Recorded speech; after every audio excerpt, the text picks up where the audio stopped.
Hey, this is Mark watching MTC Media here at George Mason. The Patriots just finished putting a whooping on GW, 90-67.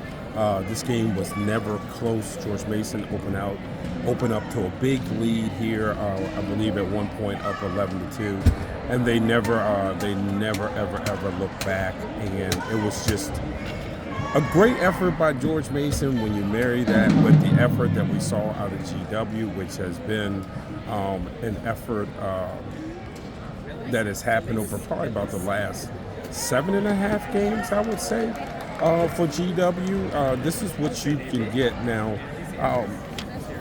For the second game in a row, George Mason started both Ronald Polite and Baraka Okoji, and those guys were efficient, but it was really a fast start by Jared Billups, who hit his first 3 or 4 shots, pushed Mason out to a 14-2 lead. They had great pace in their half-court offense, and they punished GW for every miss, and they got out there fast, pushing up in transition and in secondary transition, something you hear me talk about a lot.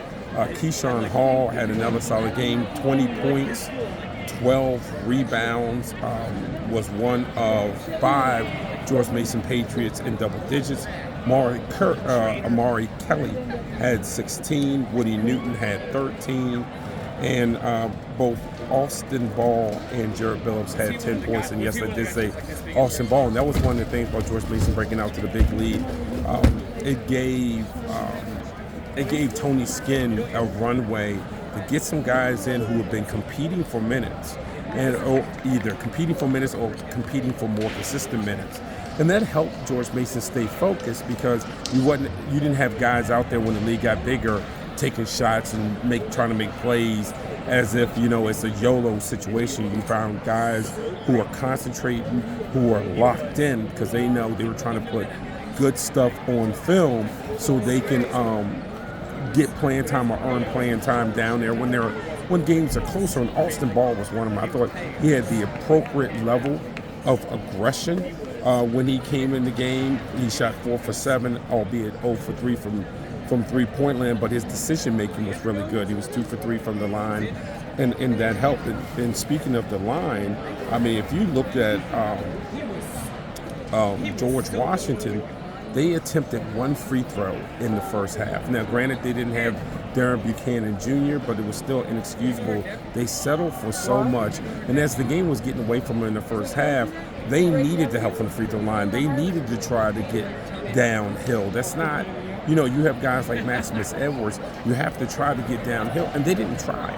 They just continuously shot jump shots. It's the reason why they were 11 for 36 in the first half for 30%, 4 for 14 from 3 with only 1 attempt for the free throw line. Then when you looked at Mason, 19 of 31 in the first half, 7 for 15 from 3, but 9 for 12 from the free throw line. They had 12 free throw attempts, whereas GW had 1. So here you are, you're making yourself into a jump shooting team. You don't hit your jump shots.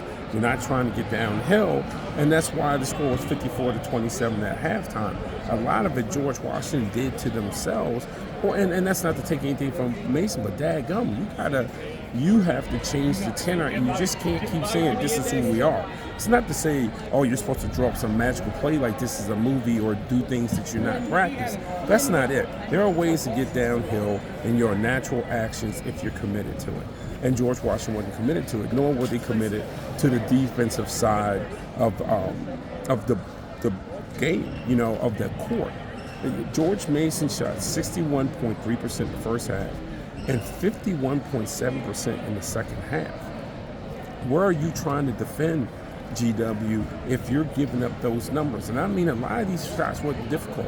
They weren't contested shots. They were guys getting downhill. In the first half, GW goes 1-3-1 for possession. Keyshawn Hall gets the ball in between the top of the key and the wing, and he gets to within 2 feet of the basket, and he finishes it with this little push shot. And you think to yourself, you win zone, you have 3 across.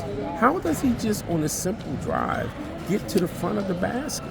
that shows no commitment defensively. And this is what we've seen out of GW, as this is their 7th loss in a row. Where is the commitment defensively? I don't care what style you play on offense. There has to be some sort of defensive philosophy. And I'm sure GW has a defensive philosophy.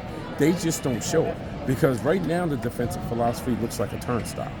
If you want to get to the front of the rim, get to the front of the rim. If you want a wide open 3, get a wide open 3. It's whatever you want. It's 2 for 1 at the Dollar Tree with good shots when you're playing GW. And it's why it started in the second half of the UMass game. It is why GW has been an abomination since that second half. They've lost every game by double digits with the exception of 2, and in those 2, they lost by 8. It is a lack of commitment by this team that, frankly, when the game started getting out of control, the body language said all you needed to say about the commitment of hunkering down and playing with a sense of standard, playing with a sense of pride, and it was not there. You didn't see it, and that's the most disturbing thing for George Washington.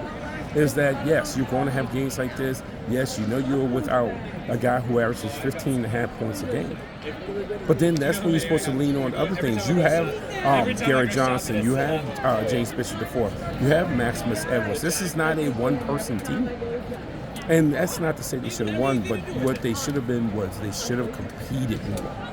And if there's one thing that you can see from the media table, and certainly one thing you can see as coach, is that GW didn't want to compete. And they didn't compete. George Mason tonight, they competed. This is a team coming off a very important win at UMass after a tough home loss. And they came out here, and this is coaching, and it's great coaching by Tony Skinn. They knew they had a team that had lost 6 in a row, that was wounded, and they knew if we can get to them in the first 7 minutes, they'll quit. And they'll never say it publicly, and you won't expect for a coach to say that publicly. But I know privately they thought, if we can get out here and punch them in the mouth in the first 7 minutes, they'll quit. And you know what they did? They punched GW in the first 7 minutes, and GW quit. And now we're going to see what this culture is like that's being built over at Foggy Bottom. Because it doesn't get any easier for George Washington as they host Richmond on Saturday, and then right after that they go to St. Joseph's. So we're going to see, is this going to be where you say the buck stops here, or is this going to be when you travel to St. Louis, you're going to have a 9-game losing streak? Which one is going to be? So this is the team where Tony Skinn's guys showed what you're supposed to show in a situation like this when you're competing. And Caputo's guys showed what you're going to show when you're not. Again, here from Fairfax, Virginia, George Mason 90, George Washington 67. Mark Swartz from MTC Media.